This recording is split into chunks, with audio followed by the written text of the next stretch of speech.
प्रार्थना के वातावरण के साथ बैठे रहे। आज का संदेश पास्टर निखिल राजगुप्ता के द्वारा हम तक पहुंचाया जाएगा, तो आइए तालियों के साथ उनका स्वागत करें। मैंने उनसे कहा था कि मैं उन्हें 50 मिनट दूंगा, 50 मिनट अभी उनके लिए है। Praise the Lord.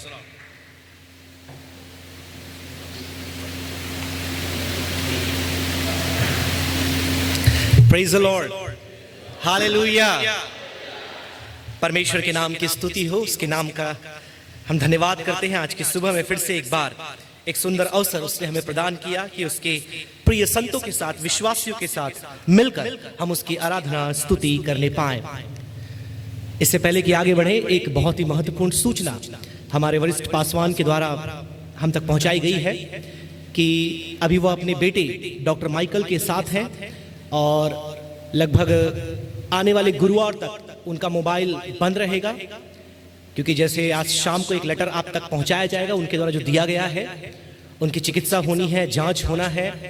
तो विश्वासी, हमारे स्टाफ और जितने भी हमारे प्रिय हैं उन्हें सूचित किया जाता है कि उनके लिए लगातार प्रार्थना करें और गुरुवार तक कोई भी फ़ोन कॉल्स या कोई भी कांटेक्ट उनको ना करें, क्योंकि उनका मोबाइल बंद रहेगा और वो चिकित्सा के उस दरमियान रहेंगे। लेकिन लगातार उनके लिए प्रार्थना करें कि आगे जो कुछ भी टेस्ट या सब कुछ जैसे पास्टर विल्सन ने बताया होना है, परमेश्वर उसमें उनकी सहायता करने पाए। हालेलुया। आप सभी ने प्रार्थना किया। बीते समय बॉम्बे की ओर हम परिवार के साथ गए थे और जो कार्य था परमेश्वर ने उसमें सफलता दी है। तो आप सभी का हम धन्यवाद करेंगे कि आपने हमारे लिए प्रार्थना की और परमेश्वर ने हमारी सहायता की। सारी बातों में परमेश्वर ने हमारी अगुवाई की, इसके लिए आप सभी का और साथ में परमेश्वर का धन्यवाद हो। फिर से एक बार आप सभी को प्रभु यीशु मसीह के अनुपम एवं अतुलनीय नाम में स्वागत करते हैं। धन्यवाद करते हैं परमेश्वर का कि आप सदैव हमारे लिए प्रार्थना करते हैं, हमारे लिए आप प्रयास करते हैं कि परमेश्वर की सेवा में हम लगातार बने रहें। इसके लिए आप सभी का धन्यवाद और साथ में लगातार हमारी सेवकाई के लिए प्रार्थना करते रहें कि परमेश्वर हर एक बातों में जब आपके साथ रहकर आपकी सेवा और आपके साथ हम कार्य करते हैं, परमेश्वर की अगुवाई हमारे साथ रहने पाए।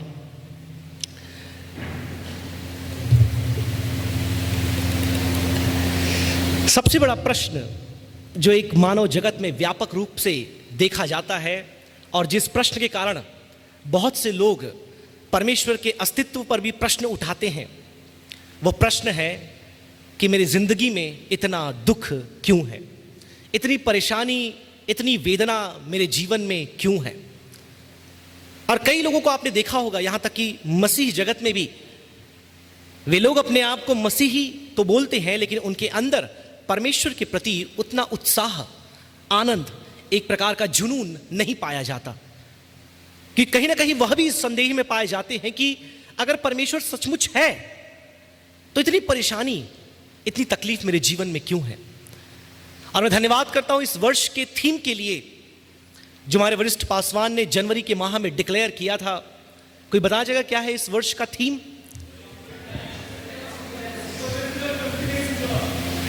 कोई बोल रहे थे holy spirit then, holy spirit now. वो बाइबल कॉलेज का है, राइट। हमारे चर्च के लिए जो थीम है वो क्या है? Supernatural faith in God. परमेश्वर पर अलौकिक या असामान्य या फिर अद्भुत विश्वास। और जब पूरे बाइबल को मैं तलाश रहा था कि ऐसा एक विश्वास बाइबल में हमें कहां मिलता है, कहां देखने को एक ऐसा विश्वास मिलता है। निश्चित तौर पर अब्राहम को विश्वासियों का पिता कहा गया है, the father of faith. But Abraham का संदर्भ अलग था। लेकिन आज जो सामान्य तौर पर संदर्भ हम देखते हैं वो बहुत कुछ मिलता है बाइबल में एक व्यक्तित्व के साथ। और वो व्यक्तित्व बहुत ही चित परिचित है। बहुत से संदेश, मुझे लगता है कोई भी दुख का संदेश उस व्यक्ति के बिना इनकम्प्लीट है। इतना क्लेश, इतनी परेशानियों, तकलीफों, विकट परिस्थितियों से होकर के यह गया कि इसका नाम अपने आप में दुख का समानार्थी शब्द माना जाता है। The name of Job is almost like a synonym with suffering. Ayyub एक ऐसा चरित्र है मेरे प्रियो, जिसके जीवन में आप हर एक प्रकार की वेदना को देखते हैं। हर एक प्रकार मतलब आर्थिक समस्या, पारिवारिक समस्या, शारीरिक समस्या, मानसिक समस्या, सामाजिक समस्या और अंत में आत्मिक समस्या भी उसके जीवन में आप देखते हैं। और जैसे मैंने पिछली बार बताया, पूरे बाइबल में मेरा जो मनपसंद भाग है वो है इब्रानी बुद्धि और काव्य साहित्य, हिब्रू विजडम लिटरेचर। और पिछले साल परमेश्वर ने अवसर दिया कि हम सबोपदेशक की पुस्तक पर अध्ययन कर पाए, और ऐसा परमेश्वर ने मेरे मन में डाला कि इस बार क्यों ना हम मिलकर के अय्यूब की पुस्तक का अध्ययन करें। आगामी 3-4 संदेश जो मेरे रहेंगे वो इसी पुस्तक पर आधारित होंगे, क्योंकि ये पुस्तक बहुत ही अपने आप में गहन है, विस्तृत है, और बहुत सारे पहलू इस किताब में पाए जाते हैं। तो ये मेरे लिए संभव नहीं कि इस एक संदेश में उन सारी बातों को मैं आप तक पहुंचाऊं, इसलिए मैं श्रृंखलाबद्ध रीति से इस संदेश को बहुत पहले ही मैंने तैयार कर लिया था, लेकिन मैं एक उचित समय ढूंढ रहा था कि इस संदेश को मैं आप तक पहुंचाऊं। तो कहे परमेश्वर ने यह मौका अभी हमें दिया, जब इतने क्लेश, इतनी परेशानियों से हमारे विश्वासी, हमारी कलीसिया, हमारे लोग होकर के जा रहे हैं, तो ये वचन बहुत ही समय संगत है और हम सभी के लिए उपयुक्त है। और मैं विश्वास करता हूं कि परमेश्वर इस एक जीवनी के द्वारा हम सभी को बहुत आयत से आशीषित करने जा रहा है। यदि आप विश्वास करते हैं तो अपने हाथों को उठा करके बोलें हालेलुया। आपने शीर्षक देख लिया होगा जिस प्रकार से, या put the first slide, supernatural faith, एक अलौकिक विश्वास। और मैंने वो अय्यूब के जीवन में देखा और मैं जानना चाहा कि आखिर कैसे ये विश्वास आज हमारे अंदर भी उत्पन्न हो सकता है या आ सकता है। क्योंकि भले ही कितने विश्वास में हम आगे बढ़े हों, इस थीम को चुनने के पीछे का उद्देश्य यही है कि हम थोड़ा और आगे बढ़ जाएं। जितना हमारा ईमान परमेश्वर पर है वो और गहराई से हमारे अंदर बसने पाए। जितना भी भरोसा अब तक हमने परमेश्वर पर किया है, इस वर्ष उस विश्वास में हम और आगे बढ़ते चले जाएं। तो अय्यूब के पुस्तक में बहुत सी बातें हैं, लेकिन समय को ध्यान में रखते हुए, मेरे प्रचार के इस शीर्षक को ध्यान में रखते हुए, मैं 3 भागों में पूरे उस विचार को विभाजित किया है कि आखिर कैसे उन 3 बातों को पा करके हम अपने जीवन में उस विश्वास में बढ़ सकते हैं। और आप सभी को मालूम होगा कि बचपन से ही अपने बच्चों को, जवानों को हम इब्रानी बुद्धि साहित्य पढ़ने के लिए उत्प्रेरित करते हैं। मुझे याद है नीति वचन, भजन संहिता, अय्यूब, सबोपदेशक, ये ऐसे किताब थे जो संडे स्कूल और जवानों की सभा में सिखाए जाते थे और सिखाए जाते हैं, क्योंकि माना जाता है कि ये ज्ञान, बुद्धि और समझ से भरी हुई किताबें हैं। और इसे पढ़ने के द्वारा ना केवल बच्चे और जवान, वरन मैं ये मानता हूं कि आज के वयस्क और उम्रदराज लोग भी अपने आप को विश्वास में बढ़ा सकते हैं, क्योंकि किसी उम्र विशेष के लिए पुस्तक लिखी नहीं गई है। यह इब्रानी बुद्धि साहित्य और काव्य साहित्य है जो अपने आप में हर एक वर्ग के लोगों के लिए एक उपयुक्त पुस्तक है। तो जैसे मैंने आपको बताया, अय्यूब की पुस्तक, एक संक्षिप्त परिचय मैं आपको दूंगा। When you go to next slide, यह पुस्तक कोई मामूली पुस्तक नहीं है। बाइबल में अधिकतर धर्म वैज्ञानिकों और पंडितों का मानना है कि सबसे पहले लिखे जाने वाली पुस्तकों में अय्यूब की पुस्तक है। और ना केवल इतना, वरन पूरे साहित्य जगत में the literature world recognises the book of Job as one of the finest writings.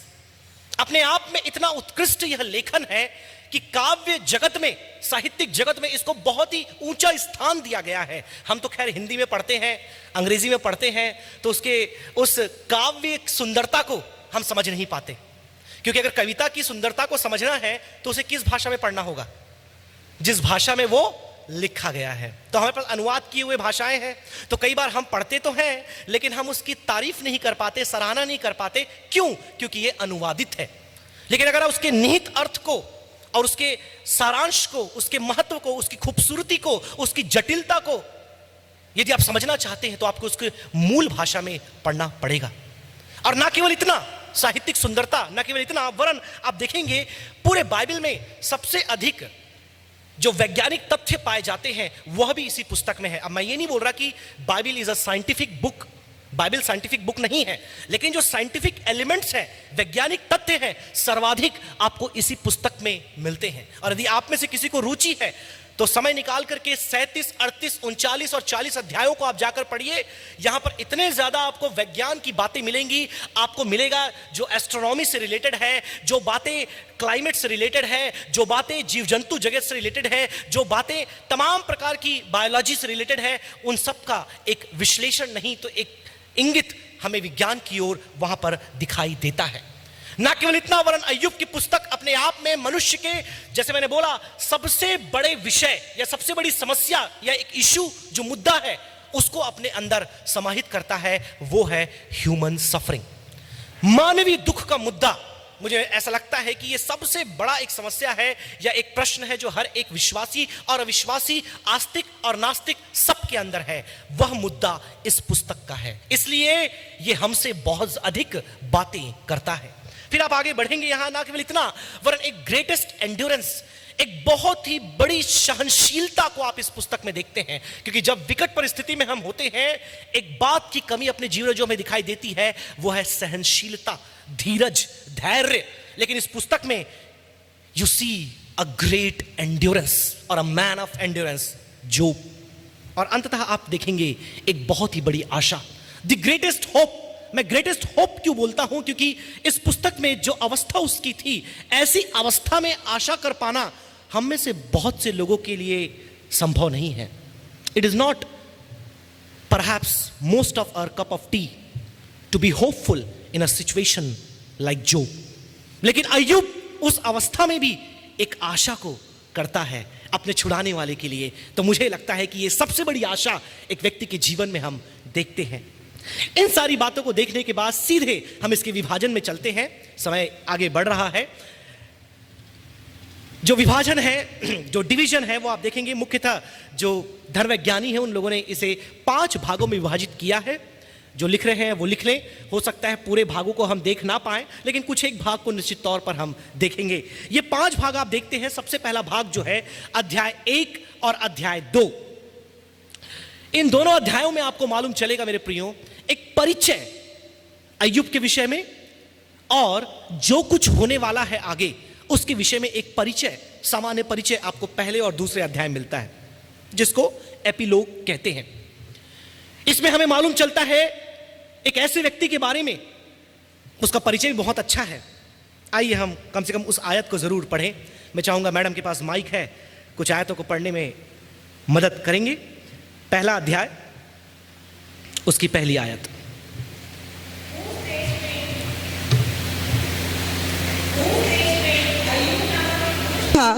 वह खरा और सीधा था और परमेश्वर का भय मानता और बुराई से दूर रहता था। यहां पर परिचय के साथ इस पुस्तक का आरंभ किया जाता है और परिचय बहुत ही दिलचस्प है। परिचय क्यों दिलचस्प है? क्योंकि ऐसा परिचय मैंने बाइबल में किसी व्यक्ति के बारे में नहीं देखा। उसके बारे में बताया जाता है कि वो ब्लेमलेस था, वो अपराइट था, वो परमेश्वर का भय मानता था और बुराई से दूर रहता था। ये 4 एडजेक्टिव जो इस्तेमाल किए गए हैं, ये उसकी एक आत्मिक स्थिति को दर्शाते हैं कि अय्यूब कोई मामूली इंसान नहीं था। यह अपने आप में अपने समय का एक आत्मिक योद्धा था या एक धर्मी पुरुष था, जिसने अपने जीवन में एक ऐसी गवाही को पाया जिसका पहचान इस किताब का लेखक करता है कि एक धर्मी, परमेश्वर का भय मानने वाला, सीधा व्यक्ति और बुराई से दूर रहने वाला। तत्पश्चात आप देखते हैं सिनेरियो चेंज हो जाता है और फिर दूसरा व्यक्तित्व या दूसरे ग्रुप के विषय में चर्चा हम देखते हैं। पहला मैंने आपको बताया, इसमें 3 से 4 कैरेक्टर पाए जाते हैं। पहला तो अय्यूब स्वयं है। दूसरा आप देखते हैं परमेश्वर और शैतान के बीच होने वाली चर्चा, जो आगे हम देखते हैं। वहां पर शैतान परमेश्वर के पास आता है और कहता है कि तेरा ये दास अय्यूब है ना, ये जो 4 बातें उसके बारे में कही गई उसे पसंद नहीं आता, और कहता है कि ये जो खरा मनुष्य है, ये जो सीधा मनुष्य है, ये जो तेरा भय मानने वाला है और जो बुराई से दूर रहता है, वो इसलिए रहता है क्योंकि तूने अपने अनुग्रह का बाड़ा उसके चारों ओर बांध करके रखा है। तू उसे हटा दे, मुझे मौका दे दे, फिर तू देख इस व्यक्ति की असलियत। ये चर्चा होता है, आप देखते हैं इन बातों को आगे। और फिर उसके बाद अय्यूब के जो 3रे अध्याय से आप देखते हैं अय्यूब और उसके लगभग 31 अध्याय तक एक अलग ही चर्चा चालू होती है अय्यूब और उसके 3 मित्र के बीच में,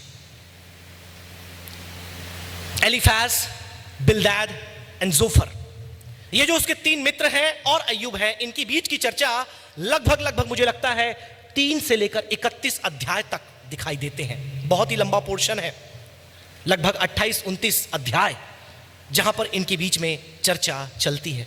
फिर आप तीसरे सेक्शन में आएंगे तो वहां मालूम चलेगा the speeches of Elihu, Elihu की जो एक वार्ता है, उसका एक जो संदेश है आपको दिखाई देता है, जो 32 से लेकर के 37 अध्याय तक आपको दिखाई देंगे। तत्पश्चात आप देखते हैं चौथा जो डिवीजन है, the speeches of Yahweh to Job's reply.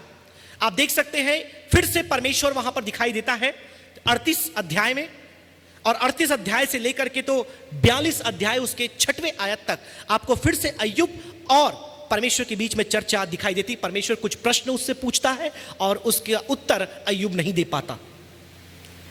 और फिर अंततः जो अंतिम भाग है आपको मालूम चलेगा उसका उपसंहार या निष्कर्ष 42 अध्याय 7 से लेकर 12। मैं आप सभी से आग्रह करूंगा, जब इस दौरान लगभग 3-4 संदेश में हम इसे पढ़ने वाले हैं, सुनने वाले हैं, आप कृपया कर समय निकालकर इस पुस्तक को पढ़ें।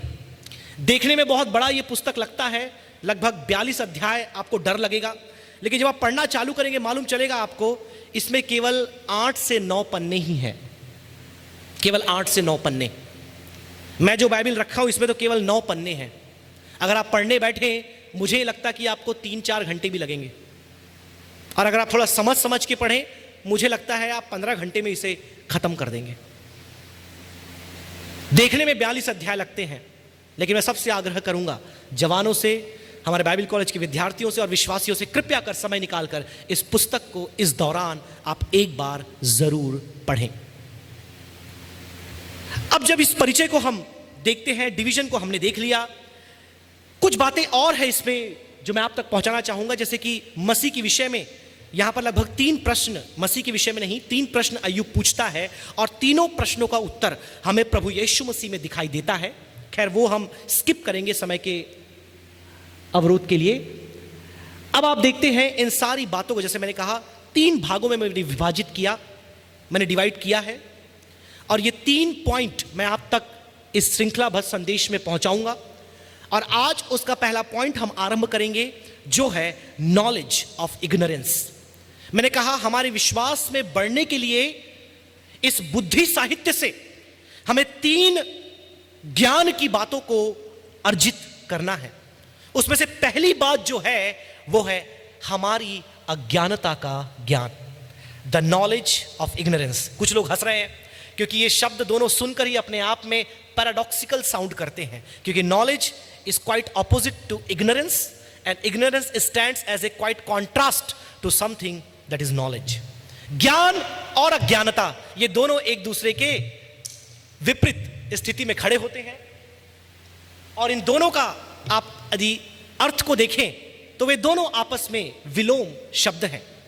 यही तो खूबसूरती है इस पुस्तक की, कि जो लोग अपने आप को ज्ञानी, जो लोग अपने आप को समझदार बुद्धिमान मानते थे, वे सब यहां पर बेवकूफ साबित होते हैं, मूर्ख बुद्धू साबित होते हैं। And I will qualify my statement in the course of messages that we will be hearing. तो आइए हम बिना समय गवाए सीधा अपने पहले पॉइंट में जंप करते हैं और देखते हैं कि कितना कुछ आज हम इस पॉइंट से सीख पाएंगे। नेक्स्ट स्लाइड में आप देखेंगे कि आपको मालूम चलेगा कि जैसे अय्यूब के जीवन में ये परेशानियां आई, कौन सी परेशानियां आई, अय्यूब के जीवन में क्या क्या परेशानी आया, आप पढ़ेंगे, आप में से अधिकतर लोगों को मालूम होगा कि उसकी जो प्रॉपर्टी है, उसके धन संपत्ति जो है, उसके दास दासी जो हैं, उसके अपने बच्चे जो हैं, और अंततः उसका अपना शरीर पूर्णतः रोगग्रस्त हो जाता है। उसने जितने भी खेत खलियान संपत्ति रखी थी वे सब चुरा लिए जाते हैं, उसके सारे दास दासियों की हत्या कर दी जाती है, और उसके अपने बच्चे मर जाते हैं। और फिर भी जब शैतान को तसल्ली नहीं मिलती, जब अय्यूब तब भी परमेश्वर को नहीं कोसता, श्रापित नहीं कहता, तो अंततः कहता है इसके शरीर को तू मुझे दे दे। और बड़े बड़े फोड़े, इतने दर्दनाक, जिसकी कल्पना हम कर भी नहीं सकते, क्योंकि ऐसे व्यक्ति को ना हमने कभी देखा है और ना कभी सुना है और ना कभी अनुभव किया है। हाँ, ये जब चिकन पॉक्स और चिकनगुनिया और ये सब जो बीमारियां आ जाती है वो थोड़ा बहुत वैसा लगता है, लेकिन फिर भी ऐसे लोगों को मैंने राख में बैठकर वो खुजाते हुए तो नहीं देखा। तो इतनी तकलीफ जितना इस व्यक्ति को था, मैंने ऐसा दुख किसी भी व्यक्ति के जीवन में नहीं देखा। और अंततः जो उसकी जीवन संगिनी थी, जिसने अपने जीवन को उसके साथ व्यतीत करने का निर्णय लिया था, वह भी अंततः आकर वही बात कहती है जो शैतान अय्यूब के मुंह से कहलाना चाहता था। वो क्या था? अब तेरी अवस्था को देख, तुझे क्या से क्या हो गया है, अब तो परमेश्वर को कोस और मर। लेकिन फिर भी अय्यूब के जीवन को आप देखिए, वो कहता है क्या परमेश्वर से हम केवल सुख को लें और दुख ना लें? कई बार ऐसी परिस्थिति हमारे जीवन में आती है, हम भी कई प्रश्नों के साथ खड़े हो जाते हैं। क्या है हमारा कि ये दुख मेरे जीवन में क्यों आया? और फिर आप देखेंगे हम ब्लेम गेम चालू करते हैं। ब्लेम गेम मतलब आरोप लगाने वाला गेम। तो सामान्य जो आरोप लोग ब्लेम लगाते हैं वो ये है अपनी किस्मत पर, फेट। अरे मेरी तो किस्मत ही खराब है। कितने बार मैंने ये बात लोगों को कहते हुए सुना है, यहां तक कि विश्वासियों को कहते हुए सुना है। अन्य समाज के लोग तो कहते ही हैं कि मेरी किस्मत खराब है। मतलब किस्मत इज इक्वल टू भाग्य, राइट? कुछ जो लिख करके आपकी कुंडली में डाल दिया गया है और वैसा ही होगा, उसके अलावा कुछ नहीं होगा।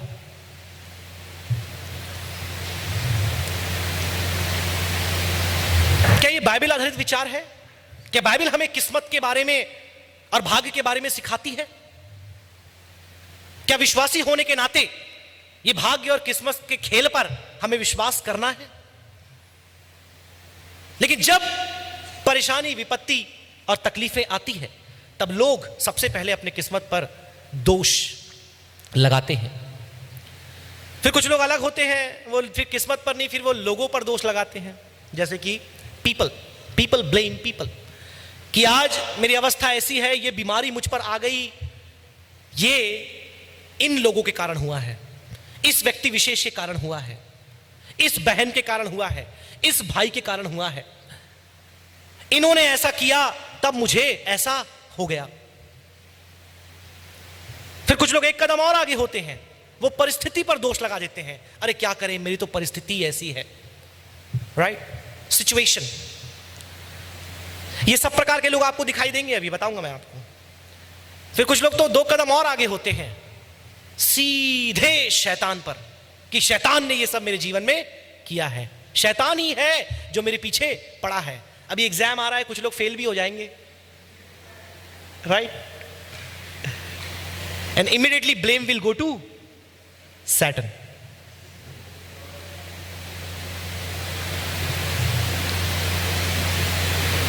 फिर कुछ लोग सारे कदम 100 कदम आगे रहते हैं। 2 कदम आगे वाले शैतान को बोलते, फिर 100 कदम आगे वाले दे ब्लेम गॉड, परमेश्वर पर दोष लगाते हैं, परमेश्वर पर आरोप लगाते हैं और परमेश्वर को कोसते हैं, परमेश्वर को बोलते हैं, परमेश्वर को कटघरे में खड़ा कर देते हैं।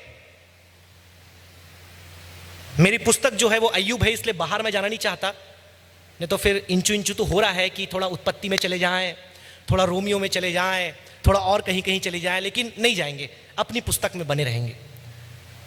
इस प्रकार से हम अपने जीवन की परिस्थितियों का या समस्याओं का या दुखों का व्याख्यान करते हैं। लेकिन ये सभी लोग जो ऐसी बातें करते हैं, आप मानो या ना मानो, ये सभी अज्ञानी हैं। और मैं अपने अनुभव से ये बातें नहीं बोल रहा, मैं इस पुस्तक के अनुभव से ये बातें कह रहा हूं, परमेश्वर के वचन पर आधारित रहकर मैं ये बातें आपसे कह रहा हूं। क्योंकि आप देखेंगे जब अय्यूब के जीवन में समस्या आई, जब उसकी पत्नी उसके पास आई, उसने तुरंत बोल दिया कि परमेश्वर है इन सारी बातों के पीछे, तो उसे श्राप दे और तू मर। फिर उतना काफी नहीं था, आप देखते हैं उसके 3 अध्याय से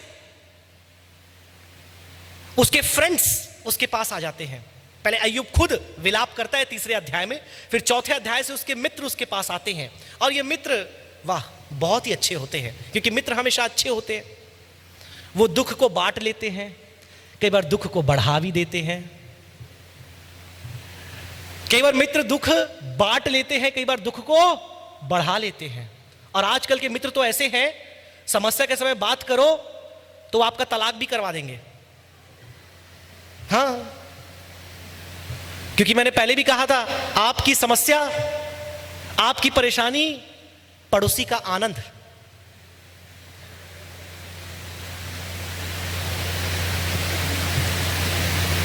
पड़ोसी का दुख सबसे बड़ा सुख, पड़ोसी का सुख सबसे बड़ा दुख।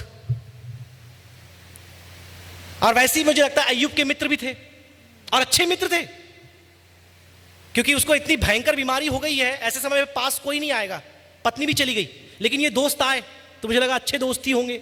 लेकिन अब शब्दों को सुनिए उनके, तब आपको मालूम चलेगा ये दोस्त कितने अच्छे थे और कितने ज्ञानी थे। और ये अपने आप को ज्ञानी समझने वाले लोग थे, because they all come from Hebrew tradition. एक एक करके हम उनकी बातों का अवलोकन करेंगे, मुआयना करेंगे और देखेंगे कि हम कितने ज्ञानी हैं। 4 अध्याय, आइए पढ़िए उसके 4 अध्याय की पहली और दूसरी आयत। तब तेमानी एलीपस ने कहा, ये एलीफस ये पहला मित्र है।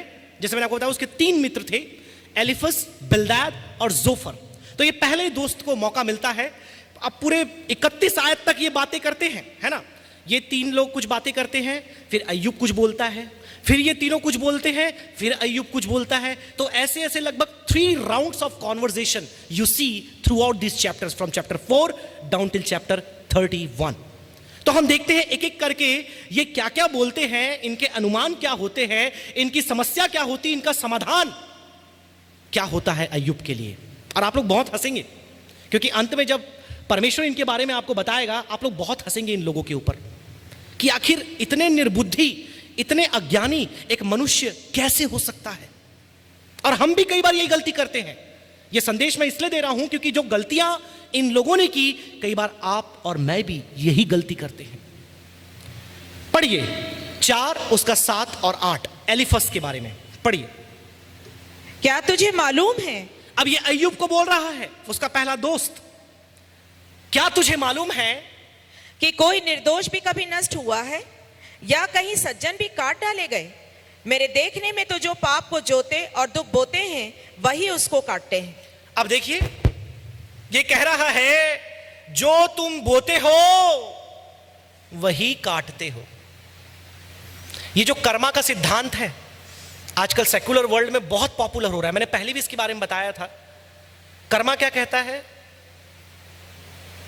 जो तुम बोगे वही काटोगे। और आजकल बहुत से लोग मानते हैं, जो लोग ईश्वर पर विश्वास नहीं करते, लेकिन वो कर्मा पर विश्वास करते हैं। पता नहीं ये डॉक्ट्रिन कहां से निकली। आजकल के जवान बहुत इसके पीछे लगे हुए हैं।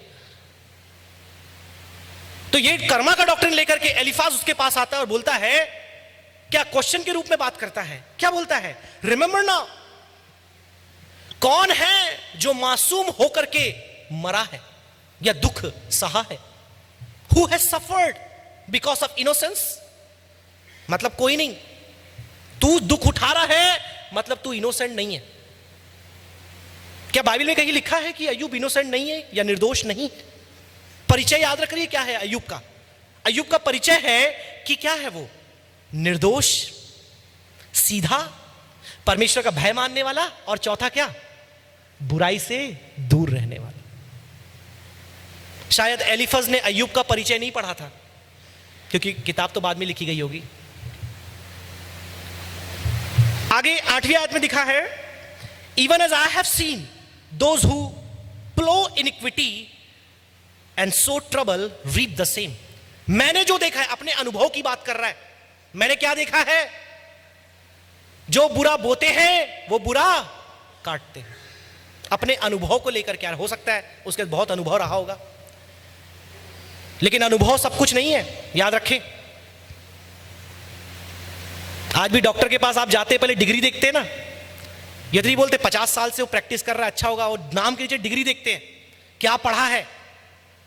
अगर एमडी नहीं है तो फिर खतरा है।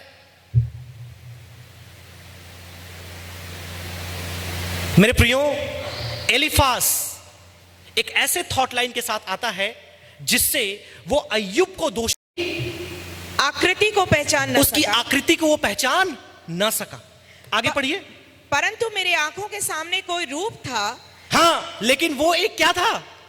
रूप था। हाँ, पहले सन्नाटा छाया रहा, पहले सन्नाटा छाया रहा, फिर मुझे एक शब्द सुनाई पड़ा। फिर एक शब्द सुनाई पड़ा।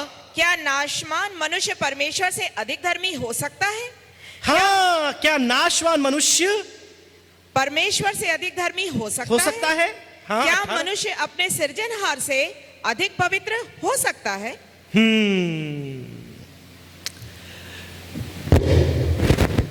दर्शन। मैं ये बातें जो कह रहा हूं सच क्यों है अय्यूब? क्योंकि मैंने दर्शन देखा है, एक आकृति देखी है, एक आत्मा को चलते हुए देखा है, और मैं जो बोल रहा हूं वो सच है। वो तो परमेश्वर बताएगा अभी आगे तुम कितना सच बोल रहे हो। परमेश्वर इनके बारे में क्या बोलता है आप सुनना आखिरी में। मेरे प्रियो, कई बार ऐसे लोग हमारे जीवन में भी आते हैं जो हमें बताते हैं कि तुम्हारे दुख का कारण क्या है, तुम्हारे जीवन में आई परेशानी का कारण क्या है। और कई बार हम भी ये गलती करते हैं। अच्छा, 2 महीने पहले पास्टर विल्सन बीमार थे, ओके, हो ना हो कुछ ना कुछ पाप किया होगा।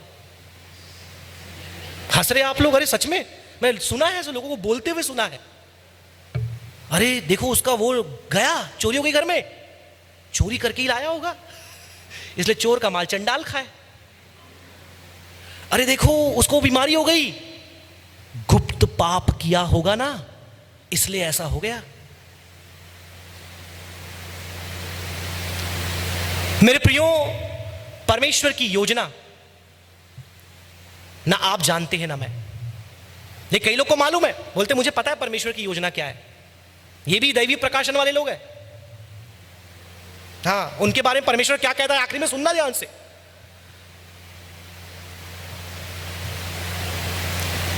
और फिर आगे वो बोलता है, समाधान सुनिए उसका, नॉट जस्ट द प्रॉब्लम और the approach but you see his solution.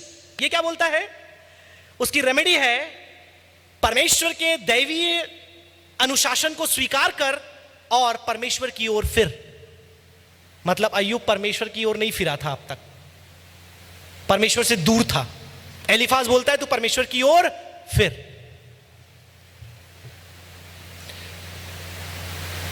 और फिर ना केवल इतना, उसका दूसरा फ्रेंड उसके पास पहुंच जाता है। जोफर के बाद आता है बिल्दाद। पढ़िए उसका 8 का 20। देख, परमेश्वर ना तो खरे मनुष्य को निकम्मा जानकर छोड़ देता है और ना बुराई करने वालों को संभालता है। आप देखिए परमेश्वर क्या करता है। He does not cast away blameless. वो निर्दोष को कभी छोड़ता नहीं है और ना ही बुराई करने वालों को थामता है या उठाता है।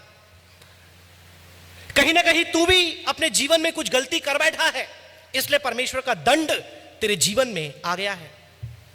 उसका आर्गुमेंट क्या है? परमेश्वर का अटल आदेश, उसका न्याय जो कभी चूकता नहीं है। और उसका जस्टिफिकेशन क्या है? Transmitted wisdom and general observation. जो ज्ञान उसे पीढ़ी दर पीढ़ी अपने पुरखाओं से मिला है वो ज्ञान, और दूसरा क्या? General observation. सामान्य रीति से जांच परख कर अय्यूब को देखकर जो समझ में आया उसने उसको बोल दिया। ऐसे लोग आपको बहुत से मिलेंगे। एक दिन मेरी वाइफ को आई थिंक जब आधी पेट में था, सर्दी हो गई, भयंकर सर्दी, खांसी भी हो गई, खंडवा चली गई, वहां रह ली, ठीक नहीं हुआ, वापस आई और ठंड का मौसम था, सीताफल आ रहा था। तो मैंने बोला एक काम करो, सीताफल अभी आ रहे हैं, खा लो। तो बोले बचपन से हमने सुना है कि सीताफल नहीं खाना, सर्दी बढ़ जाएगी, ये हो जाएगा, वो हो जाएगा, दुनिया भर की बातें। तो मैंने बोला अच्छा एक काम करो, अभी 1.5-2 महीने हो गए ना, अब मेरी बात मान लो एक बार। सीताफल खा लिया, 2 दिन भी नहीं लगा, अगले दिन सर्दी गायब। तो पुरखाओं की परंपरा क्या कहती है कि सर्दी हुआ तो सीताफल मत खाना, इमली मत खाना, लेकिन वही सब दवाइयां हैं सर्दी और खांसी की। संतरा मत खाना, वही मेडिसिन है सर्दी और खांसी और कोल्ड और फीवर का। अभी 2 दिन पहले मेरी सासू मां को भी प्रमाण मिल गया, 4 साल लगे उनको बताने में। अभी 2 दिन पहले बहुत भयंकर सर्दी खांसी बुखार हो गया। मैंने कहा मम्मी सब छोड़ दो, अब दवाई ये सब है ना, मैं बता रहा हूं, आप खाओ सीधा मौसम्बी और संतरे। तुरंत फोन आया अगले दिन सुबह, बेटा ये क्या हो गया? मैं बोला क्या हो गया? ठीक हो गई मैं, ठीक हो गए, और हंस रहे एकदम, और एकदम मतलब आवाज भी खुल गई। बोला क्या हो गया मम्मी? अरे बेटा मैं तो वही किया जो आपने कहा। मैं बोला प्रभु ने जो बनाया है कभी गलत नहीं बनाता, वो इंसान ही गलत चीजें बनाता है और साइड इफेक्ट और बीमारियां बढ़ाता है। तो पुरखाओं का परंपरा क्या कहता है? ये चीजें ठीक नहीं है, ये बातें ठीक नहीं है, चीजों को ऐसा होना चाहिए। वैसे ही पुरखाओं की बातें लेकर कौन आ गया? बिल्दाद, और लंबा चौड़ा लेक्चर अय्यूब को दे रहा है। और अंत में उसका सॉल्यूशन क्या है? पश्चाताप कर और परमेश्वर के पास आ। बताइए, अय्यूब को पश्चाताप करने के लिए बोल रहा है कौन? बिल्दाद। इसके बारे में परमेश्वर अच्छी बातें बताएगा, चिंता मत करिए, इन सब की गवाही परमेश्वर देने वाला है। आगे बढ़ेंगे।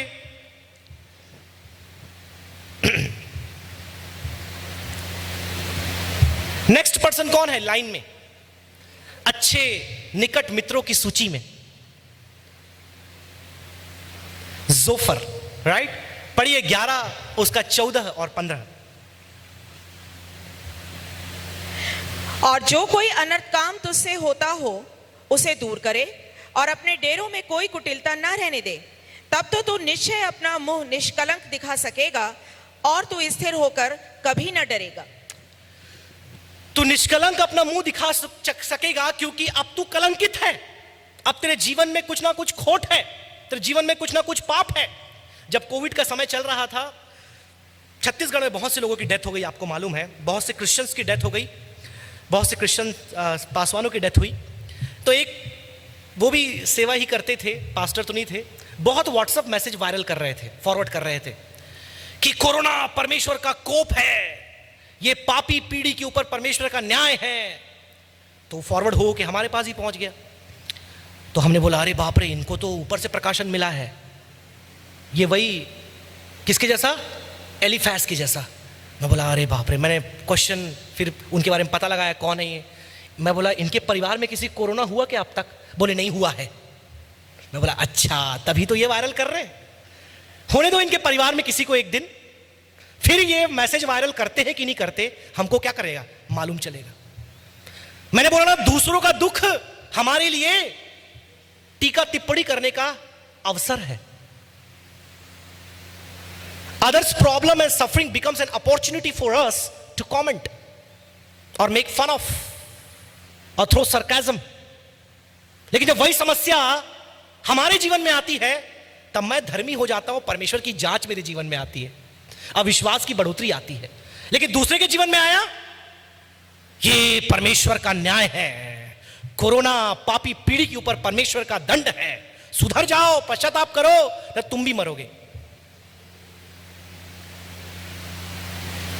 कोरोना के पहले से तीसरे महीने तक ये प्रचार चल रहा था। फिर जब देखे कि विश्वासी भी नहीं बच रहे, वो प्रचार करना बंद। हमारा टॉपिक भी समय के हिसाब से चेंज हो जाता है, इसलिए टॉपिकल मैसेज बहुत खतरनाक होते हैं। हमेशा व्याख्यात्मक प्रचार करो, एक्सपोजिटरी मैसेजेस, गलतियां कम होंगी आपसे। मेरे प्रियो, एलिफैज, बिल्दाद और जोफर के समान गलतियां हम भी करते हैं। जब परमेश्वर के दास के जीवन में परेशानी आई, जब विश्वासियों के जीवन में परेशानी आई, कोविड के समय में कई प्रिय विश्वासी बहुत पीड़ित हो गए, बहुत तकलीफ में आ गए। कई लोगों ने अपनों को खोया। और अगर बिल्दाद, जोफर और एलिफाज जैसे लोग हमारे कलीसिया में होते तो डेफिनेटली उनके कमेंट भी ऐसे ही होते। लेकिन तब तक जब तक परमेश्वर शांत है। I wish I had some more time to expound on these 3 friends, लेकिन अब केवल 10 मिनट है। और ना केवल ये तीनों मित्र, बट कहीं ना कहीं अय्यूब भी थोड़ा अब स्ट्रेस में आ रहा है। पढ़िए उसका 24 अध्याय और पद 12। ऐसा होता है कई बार जब वेदना में, परेशानी में हम होते हैं, हमारे अंदर एक व्याकुलता आ जाती है और कुछ बड़बड़ाने हम भी लगते हैं, कुछ बातें हम भी बोलने लगते हैं। क्योंकि जो दिमाग है उसकी स्थिरता शरीर पर आधारित होती है। कई बार शरीर जब इन तमाम पीड़ाओं से होकर जाता है तो दिमाग भी अपना संतुलन खो देता है, और वैसे ही दिमाग में जो चलता है उसका प्रभाव शरीर में दिखता है।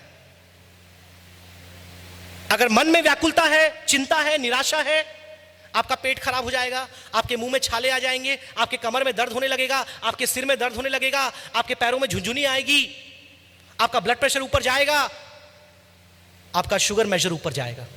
ये दोनों कनेक्टेड हैं, body and mind, mind and body.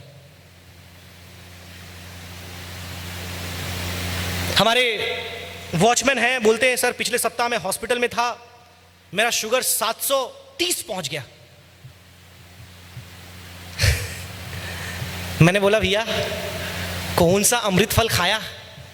क्योंकि आजकल के लोग बोलते हैं ना ज़्यादा मीठा फल मत खाओ, कब बढ़ जाएगा। तो बोले सर कुछ नहीं खाया मैं। या क्या कर दिया आपने भैया? कुछ नहीं किया मैंने। अच्छा क्या सोचा आपने? हाँ सर थोड़ा सा चिंता मैं कर रहा था। हाँ बस काफी है।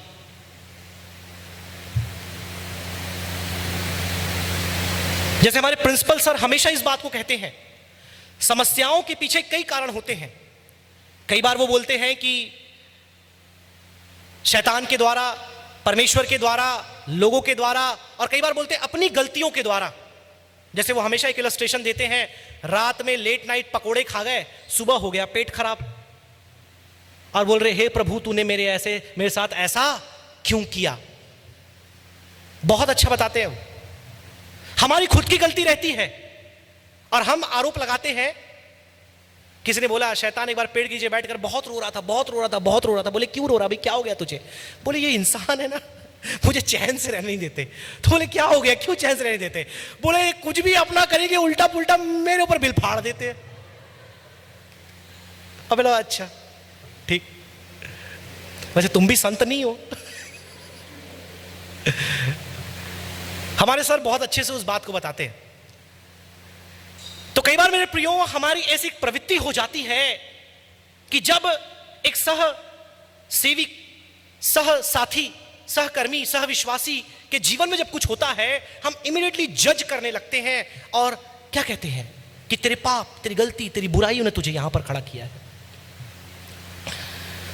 और हो सके तो हम दैवीय प्रकाशन भी ले आते हैं अपनी बातों को सपोर्ट देने के लिए।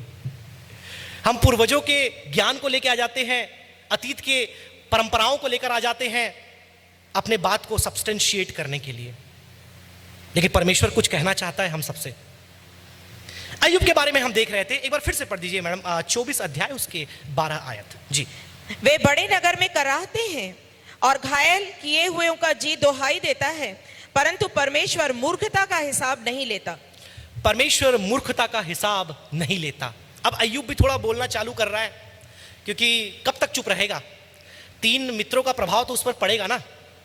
यही बात मैं कहता हूं, आपके मित्र कौन है उन पर ध्यान दें, क्योंकि जैसे आपके मित्र होंगे ना आप भी वैसे ही हो जाओगे। एक बड़े दर्शन शास्त्री ने कहा, एक व्यक्ति के बारे में मुझे जानना है ना, उस व्यक्ति से मुझे मत मिलाओ, उसके दोस्त कौन कौन है मुझे बता दो। अगर आप अन्य जातियों की संगति में हैं, मैं कहना चाहूंगा जवानों से, आप भी अन्य जातियों के समान बन जाओगे। यदि आप एक शराबी की संगति में हैं, आप भी शराबी बन जाओगे। यदि आपकी फ्रेंडशिप ऐसे लोगों के साथ है जिनका जीवन प्रभु में नहीं, आपका जीवन भी वैसा ही हो जाएगा। आपकी बोलचाल वैसी हो जाएगी, आपके सोच विचार वैसे हो जाएंगे, आपका हर एक पहलू वैसा ही हो जाएगा। आपको बुरा लगता है, मुझे कोई प्रॉब्लम नहीं है, क्योंकि अय्यूब के साथ ऐसा हुआ। अब अय्यूब भी परमेश्वर के बारे में क्या है, कुछ बुड़बुड़ा रहा है, कुछ पाप नहीं कर रहा, लेकिन कुछ बोल रहा है। पूरा 24 अध्याय आप पढ़ेंगे, आप देखेंगे अय्यूब शिकायत कर रहा है कि इतना अन्याय, इतना हिंसा, इतनी समस्याएं इस दुनिया में है, परमेश्वर कुछ नहीं कर रहा। God is doing nothing. परमेश्वर न्याय नहीं कर रहा, जैसे भी मैडम ने पढ़ा। फिर 31 अध्याय में देखेंगे वो अपने आप की धार्मिकता का जिक्र करता है। 31 अध्याय 5 से लेकर 37 तक बताता है, मैं इतना धर्मी हूं, मैंने कभी किसी स्त्री को नहीं देखा, मैंने कभी किसी के खिलाफ बुरा नहीं बोला, मैंने कभी भी कोई बलिदान देने से नहीं चुका। अपनी आत्म धार्मिकता का बखान करने लगता है। कई बार हम भी ऐसा करते हैं, जब कोई परेशानी आती है अपने आप को धर्मी दिखाने लगते हैं। मेरे प्रियो, इन सब के लिए परमेश्वर के पास कुछ है कहने को। अचानक से 38 अध्याय में परमेश्वर प्रकट होता है और यह बहुत भयंकर सिनेरियो है। पढ़िए 38, और सबको उत्तर देता है वो। 38:1 पढ़िए। तब यहोवा ने अय्यूब को आंधी में से यूं उत्तर दिया। हाँ, अब इतने प्रश्न, इतनी चर्चा, इतने लंबे लंबे भाषणों को सुनने के बाद परमेश्वर भी थोड़ा अब फॉर्म में आ गए। अब इन लोग को बताया जाए भाई कि जो तुम सोच रहे थे, जो तुम बोल रहे थे, जो तुम अपने तर्क और अपने दिमाग लगा रहे थे, सुनो, अब मैं तुमसे प्रश्न करता हूं। और 38, 39, 40 और 41 में लगभग 39 प्रश्न परमेश्वर करता है। और ये 39 प्रश्न बहुत ही दिलचस्प है, थोड़े रेटोरिकल है, मतलब वाक्य पटुता अपने आप में दिखाते हैं। लेकिन इन प्रश्नों को जब परमेश्वर पूछता है और अय्यूब उसके मित्रों को निरुत्तर कर देता है, जो बड़े बड़े ज्ञान की बातें कह रहे थे उन्हें अज्ञानी साबित कर देता है। क्या कहता है, पढ़िए उसके दूसरी आयत में। यह कौन है, यह कौन है जो अज्ञानता की बातें कहकर, जो अज्ञानता की बातें कहकर युक्ति को बिगाड़ना चाहता है, युक्तियों को बिगाड़ना चाहता है। ये कौन है? ये अय्यूब है। ये कौन है? ये एलीफस है। ये कौन है? ये बिल्दाद है। ये कौन है? ये जोफर है। आगे पढ़िए मैडम। पुरुष के समान अपनी कमर बांध ले। अब पुरुष के समान अपनी कमर बांध ले, मतलब तैयार हो जा, क्योंकि मैं तुझसे प्रश्न करता हूं। अब मैं तुझसे प्रश्न करने वाला हूं और तू मुझे उत्तर और दे। तू मुझे उत्तर दे।